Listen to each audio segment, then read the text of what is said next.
Nothing makes me misunderstand the concept of money like living in New York City. Because like my favorite thing is to go out to eat. That's my favorite thing to do.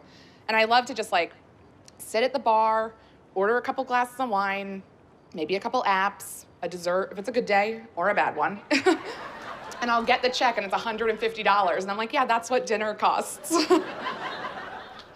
I get that same bill once a year from my dentist. And I'm like, do I need teeth? Like, this seems excessive.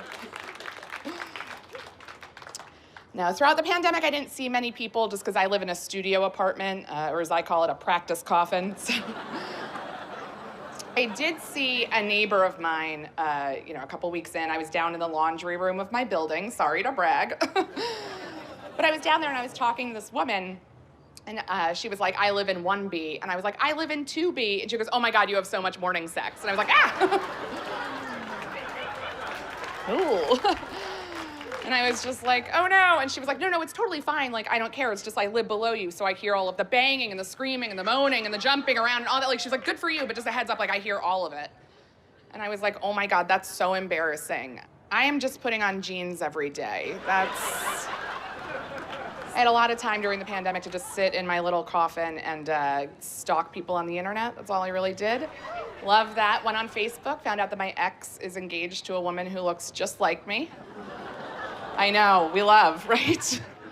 It's actually kind of great just because like now I know it was my personality. It's answered some questions.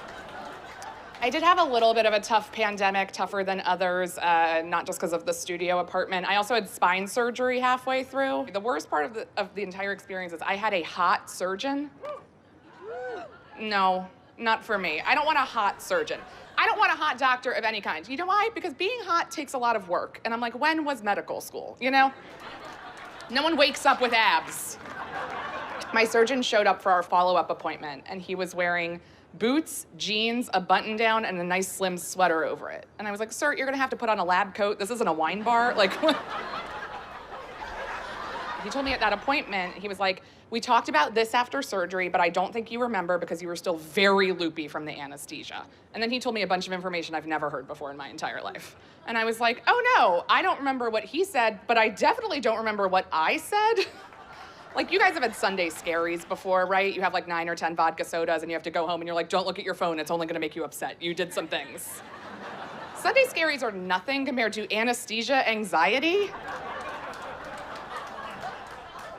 Not fun. I don't know what I said to that man when I was loopy and coming off all the drugs. I do know that every time I go to the office now, he does bring up his wife, and I'm like, okay, got it, you know?